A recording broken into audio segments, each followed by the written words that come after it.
Here is that four-car freight train we were talking about earlier with Colton Gardner, John Miles, EJ Fluck, and just a little bit further back, Bill Coley. All of these guys looking for a top 5 and incident, some well-placed strategy. Just maybe a podium finish or a win. And again, should be forecasting one more pit stop. We think our pair of yellow flags here has killed at least one of those stops, but I think with green flag running, I don't think anyone's going to be able to make it here on just this tank again. So for sure, at least one more stop here.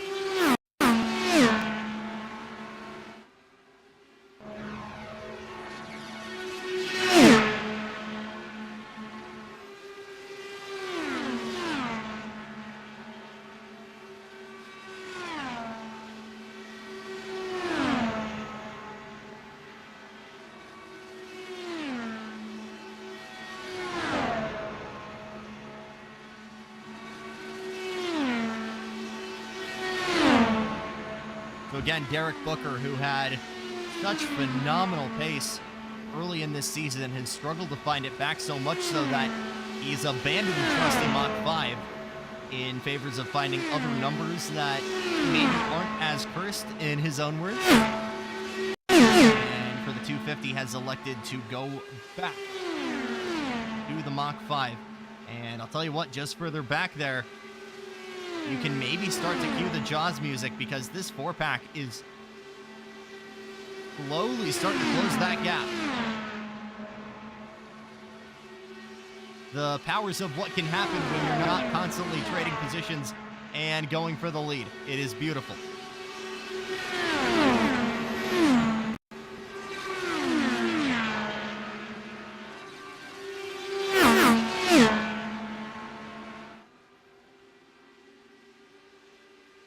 God, it feels like such shades of the ending of this year's Indy 500, with your 2 leaders being stuck behind one lapped car. And a lapped car that had really good potential to be at the front at that.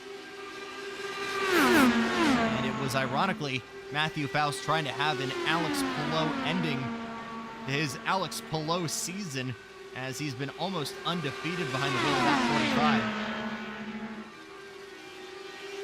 But we'll have to wait yet another season to try and win a big one. Jacob Barker, who came in as an absolute wild card, mind you, and entered this pair of seasons as a rookie. The first time we've seen him behind the wheel of an Indy car. Could very much consider checking to see how his Tuesday nights are looking in winter and spring of 2026, because he's taken this like a boat to water. Like a boat to water or a fish to water? I'm trying to remember what that actual term is. Just some food for thought here, because yes, we do have just under 35 laps to go here, but we are on a time limit as well. 23 minutes, just under 24 minutes left on the clock, just like real life IndyCar, where we do the quick maths, correlate it to what the lap times should be, and kind of add on a little bit of extra time. So whatever comes first here, if we are to see some war crimes happen in the closing stanzas of this race.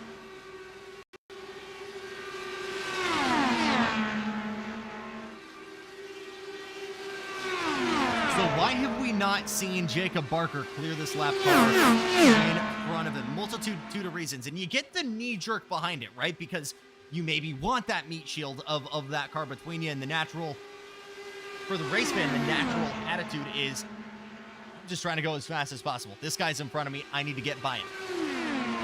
Fuel mileage is potentially being saved big time. Not potentially. It absolutely is. And in a race where, you know, with how much these guys were pitting earlier on, or how much yellow we saw earlier on, it's possible that this could be a one-stop race till the end.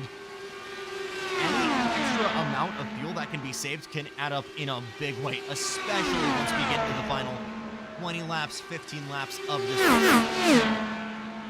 Second of all, we talk about expensive moves. I talk about expensive moves all the time. And what I mean by that is not moves that cost money. Well, if you end up in the wallet in the real world, it would cost money. But moves that cost you time out on track. Give an opportunity to the guy behind you. And we got to ask ourselves, what is Jacob Barker in this moment giving up by potentially making that move on Matthew Faust right now? For sure, more Firestone rubber, chipping away more of that than he would want right now. It's going to sacrifice something later on, way lower grip, right? And secondly, that requires him to go either incredibly low on the line, like all the way down to the white line, or all the way up against the wall and walk the tightrope. Not only is that risking him going up into the marbles and potentially wadding the car up, that's opening the door for Eric Richardson right behind him. So it makes sense, shockingly, when you kind of take a look at everything at play here. And Eric Richardson isn't going to do this because, again, still 30 laps to go. Both of these guys just kind of know they're in the picture right now. They're not showing their cards just yet. But they know they're certainly liking their hands. So a long, elaborate description here of what we've got. That's also why we're not seeing this battle right now. Dude, I hate the commentator's curse so much. Booker to the inside, he gets to the podium position. And the minute the camera pans over to him, the reservation goes out the window for the Mach 5 machine, and that will immediately see Bill Molefield throw in the towel, and we are indeed getting to about that time.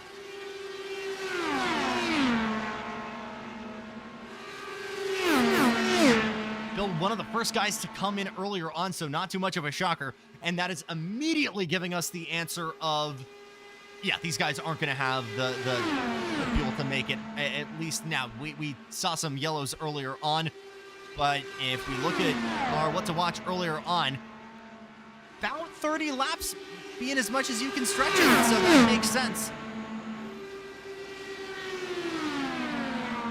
And even with this, it is going to be very, very close for a lot of these guys, especially for Molefield. Here's a move we've finally been waiting for. And Barker decides the time is now. I'm pushing. How quickly is that response going to be from Eric Richardson? How much does Matthew Faust defend? And all of a sudden, Faust wants to stay in that lead lap, swings back to the inside. Here comes Eric Richardson. Faust in, and oh, gentlemen, you have a race on your hands.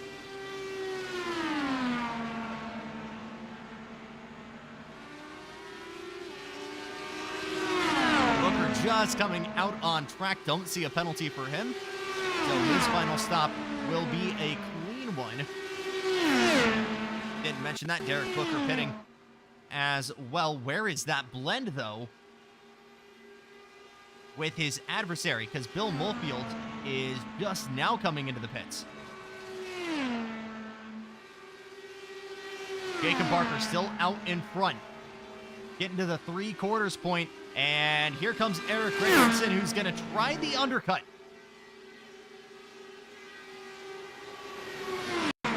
Nobody in your 4-pack taking it to pit row for the final time just yet. So what is the strategy going to look like there? Any takers this time by? Not yet. Again, a little bit more fuel saved when you're running in a pack that kind of goes up integrally when you're running in a group. So a little bit more fuel being saved as a result. That will promote Bill Coley the third up a handful of spots as well. And unfortunately, Bill Molefield down 3 laps now. I think there was something wrong on that pit stop. Not entirely sure what happened. So that might be a lock for a 3rd place for Derek Booker. We'll have to see how everybody else sorts out. John Miles gets the promotion up into 2nd. We'll immediately give that away and see Barker coming for the final time. Lean on the brakes, not seeing a lot of smoke, just a little bit of a pump right there from the back left. but I think we'll be okay. We'll have to wait and see.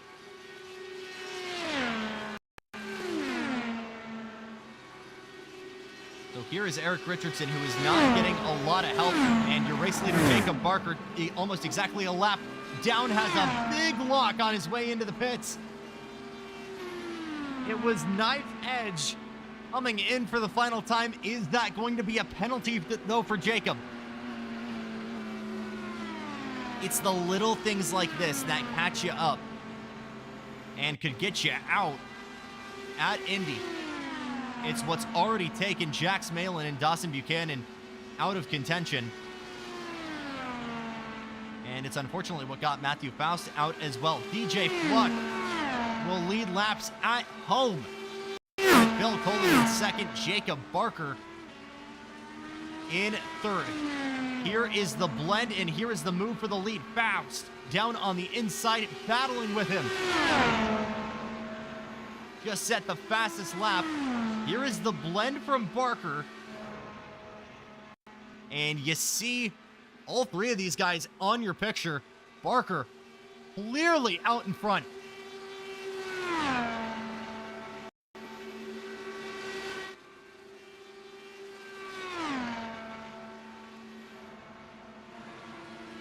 So now the real question, how long can DJ and Bill last at the point? They've already gone almost 35 laps here without pitting, so that group drafting effect truly in full effect here. JP Jones just coming in as well. He is a lap down to boot. So Jacob Barker to the point, but we have seen the Viking comebacks. This guy in the 13 has made it to get to the point. He definitely has a wrench in his gears, though, in the form of that 45. Fluck and Coley the second in this time by. So Jacob Barker is gonna get it with 22 laps to go here in the Hoosier 250.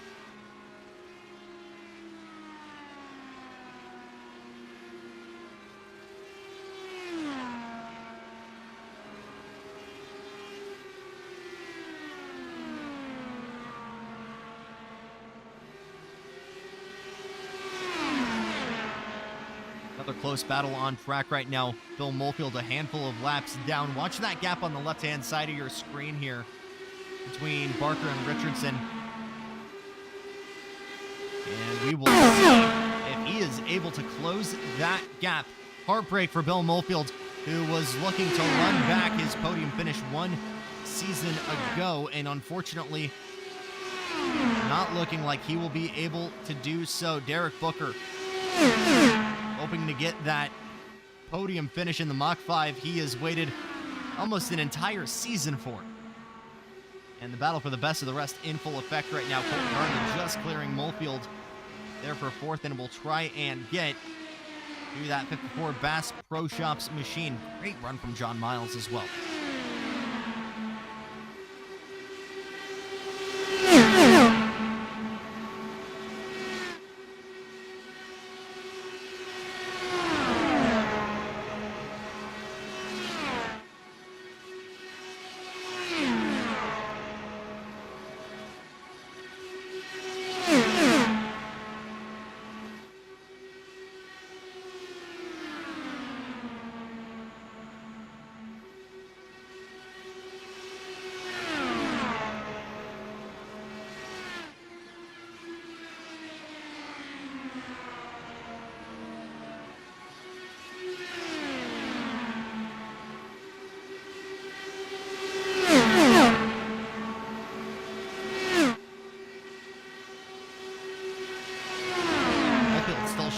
Strong pace despite being 2 laps down. Not sure what the lucky dog status is here. Eric Richardson, one of the winningest drivers, for sure the most veteran, starting deep in the field, has yet to win the big one. Average finish of 5.6. And hasn't finished outside of the top 10.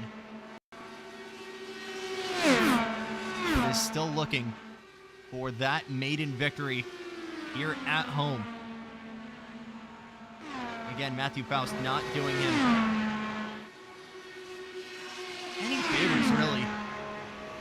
But again, he wants to stay close to the front, give himself the opportunity to be the lucky dog should we have a caution come out.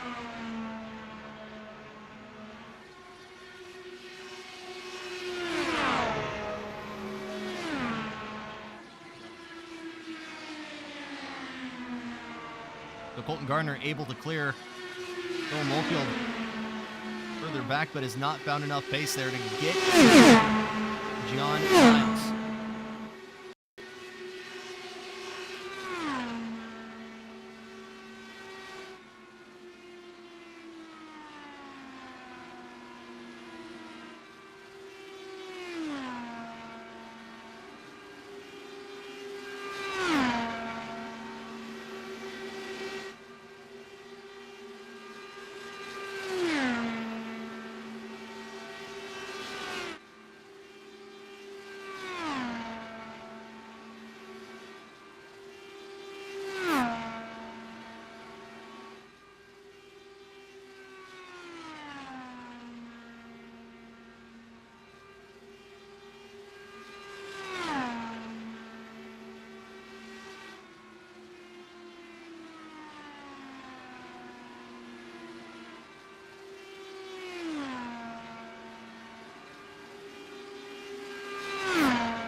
JP Jones, who is also a lap down, you see him there in that lime green machine, goes two abreast with Bill Molefield and will clear him. And another guy on the move forward.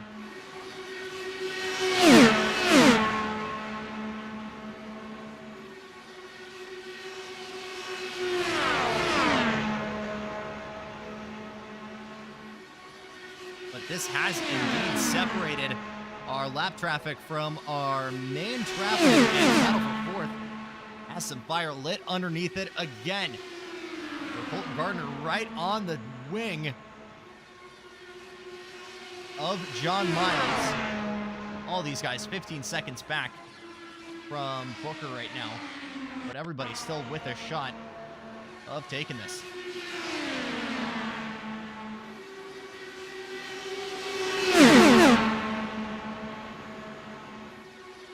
So funny how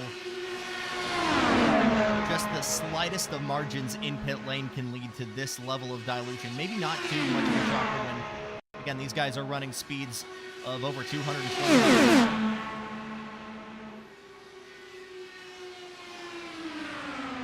But again, that goes to show you how pivotal those pit stops are. When and how to stop, and making the right changes, the right choices on those stops have been the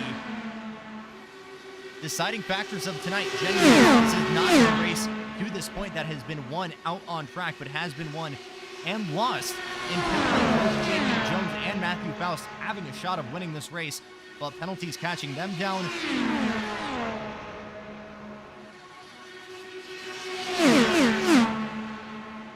And you could argue the same for Derek Booker, who got collected in something as well.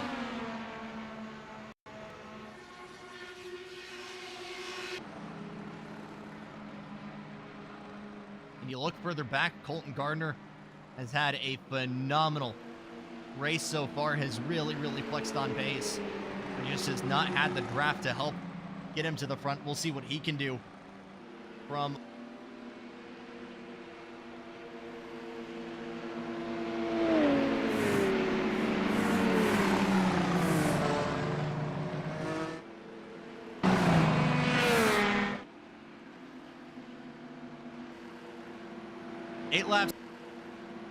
Eight laps to go in the Hoosier 250, and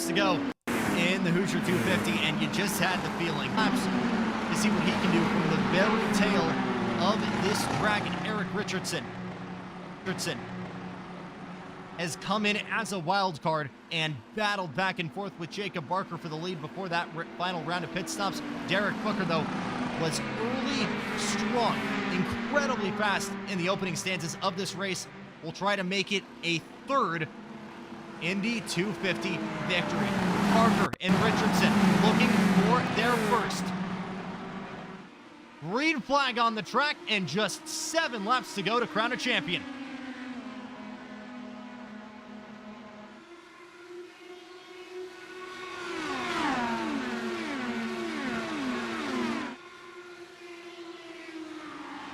Booker trying to make a move, work around the outside, coming out of turn 2, now goes down low all the way to the inside of the racetrack.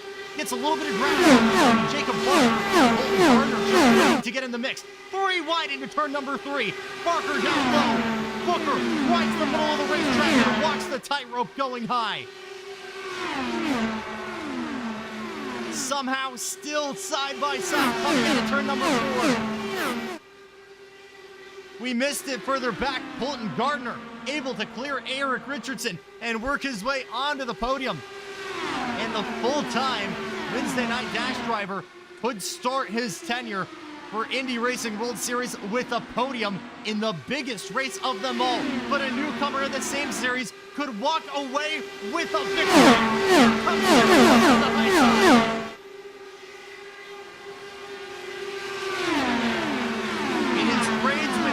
Faust earlier on in this race and his years of running this car at this course, he knows the limit of grip here, but Barker is still able to defend.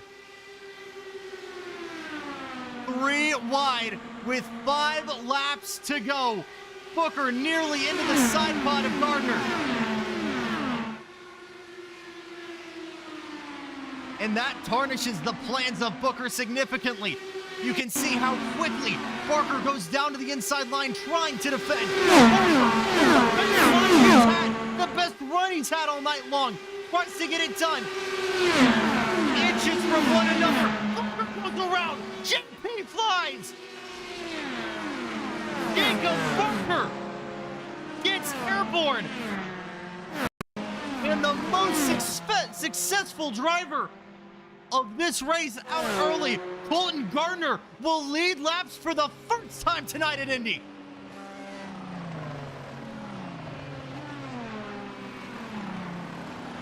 And with just 20 seconds on the clock, that might be all she wrote.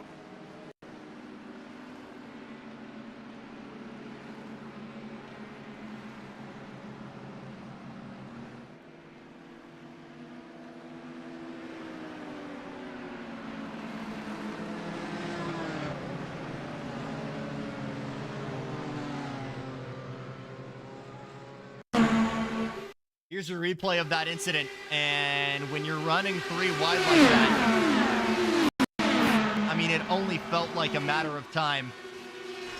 Of course, something was going to go wrong.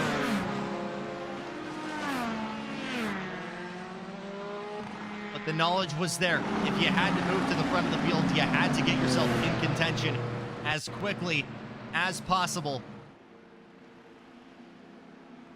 And the last thing anybody wanted was to be cut out.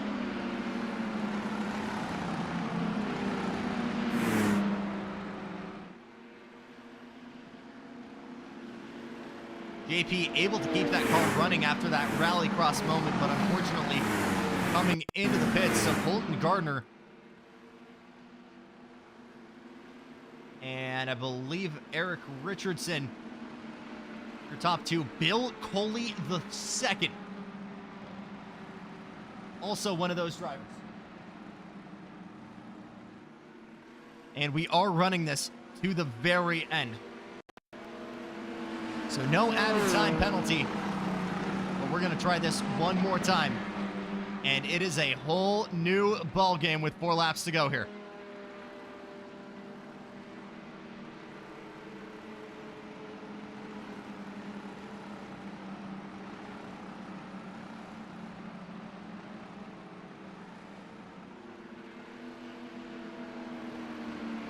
Don't think Bill Coley II has had a single race so far in 2025.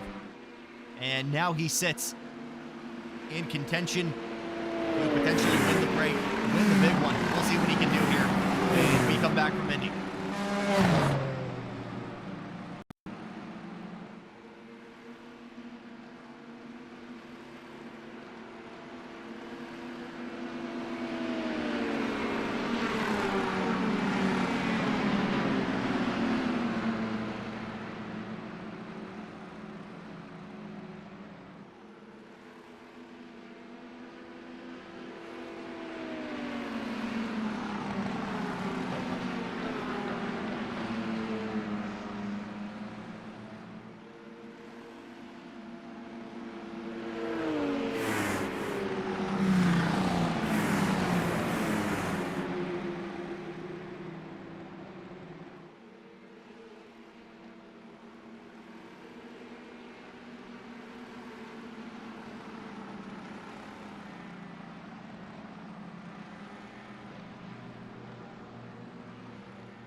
Back here live at one of the most famous race courses on the face of the planet, Indianapolis Motor Speedway, as we get ready to try and wrap this thing up in what might be, outside of obviously our endurance races, one of the longest events we have ever hosted, as we are working our way up to the 2-hour mark. And midnight here on the East Coast. Gardner suddenly becomes a major favorite here in winning this race. Eric Richardson and Bill Coley III with DJ Fluck just behind, and it suddenly doesn't look impossible for Matthew Faust in 5th. Barker not out of the picture either, in 6th, just behind him.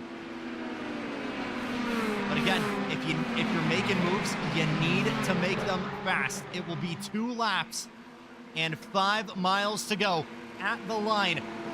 You start to get the feeling we're gonna have a first-time winner, but the question is who? Little bit of debris flying further back. JP Jones making contact, but we'll get the green flag.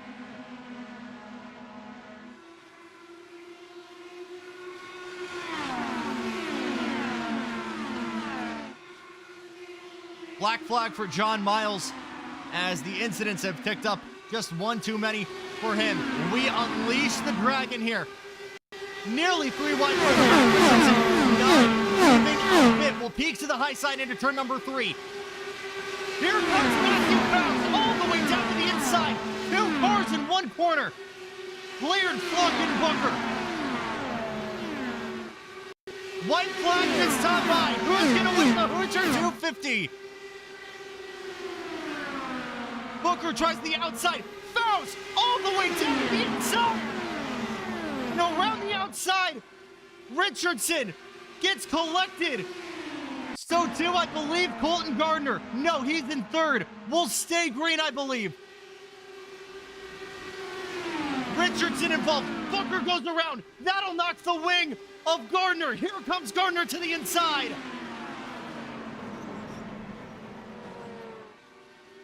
One corner to go. Faust trying to make it work around the outside.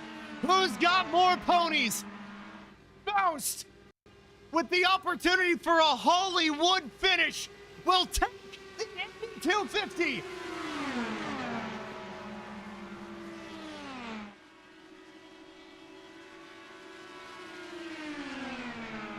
You are never going to find a better finish, a better 2 laps, a better recovery drive from that 45. Colton Gardner, so strong on the tail end. Could have been his race.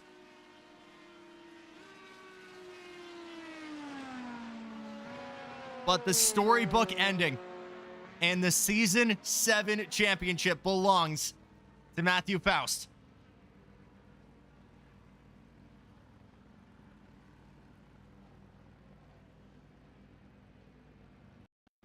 Oh my goodness. I think he's going to try to burn it down here. Oh, and he's totally clipped the rear wing while doing that. Or maybe not. I just want a look at that replay again. So looking at it again here, as my friends have joined me in the broadcast booth, I'm actually going to go ahead and see if I can stream this for you guys. Nope, I can't. That's okay. But Faust all the way down to the inside. Richardson gets tagged. That'll skyrocket Coley II and immediately pushes Booker up into 3rd. What's up, guys? I'm just watching the replay here. If y'all can just sit tight for a second. Big look almost in the grass went Gardner. Booker got a piece of it. Mowed the lawn. Actually tagged Barker. We did not see that. That's why DJ Fluck now joins us on the podium. And then it became the drag race.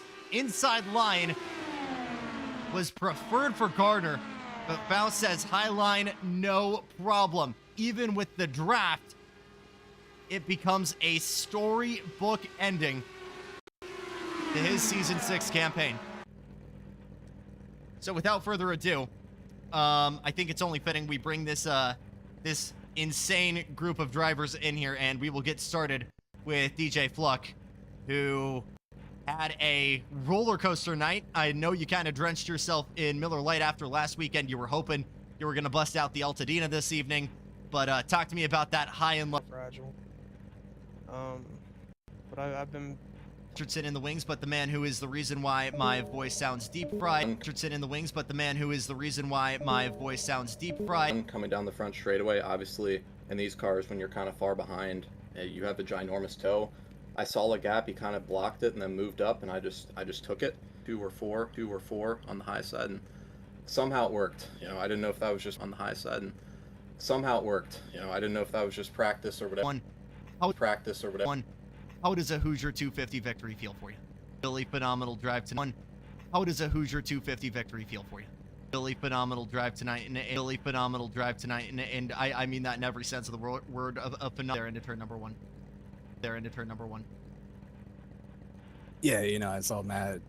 I saw him coming up. That's obviously it's you and DJ shared that run the league, but this is obviously a little bit more of your baby. Wednesday Night Dash a little bit more. 7 probably hasn't really been occupying the brain all that much, but anything you want to share here for what happens for when Indy Racing World Series gets going? Or maybe we mix it up. Probably take a couple weeks off here, get through Wednesday Night Dash, and then we'll really hit the drawing board. Can't wait. A phenomenal season for you both on the driving and thanks to all the guys that are coming out and racing every week, and to everybody who's watching. Our numbers are really jumping up, so really appreciate everybody that's tuning in and checking this thing out. Can't wait to see what the future of this series has in store. Great drive from you, Eric. I will see you tomorrow for Wednesday Night Dash. All right, it sounds good. Thank you. So Eric Richardson will bring us to a close here this evening. I came in to Wednesday Night Dash and actually, no, Indy Racing World Series as my first ever commissioned esports gig. And that has always made this league, Eric and DJ, a little bit of home. And because of that, I appreciate all of the support, all of the hype going into streams, and just the little what's up Jacksons every time I'm in the Discord or from you guys in chat. So genuinely, thank you guys so much for watching. We're not done here in this pair of seasons because we've still got a champion to crown in Wednesday Night Dash. That's going down to the bitterest of ends, and you're going to join me tomorrow at Pocono when we try and set the stage for the grand finale at Phoenix. Time to put that in the rearview mirror, though. Thank you so much for watching us throughout Season 6 of Indy World Racing Series. For everybody here at Stadium Scene TV, I'm Jackson Lambros. We'll see you down the road.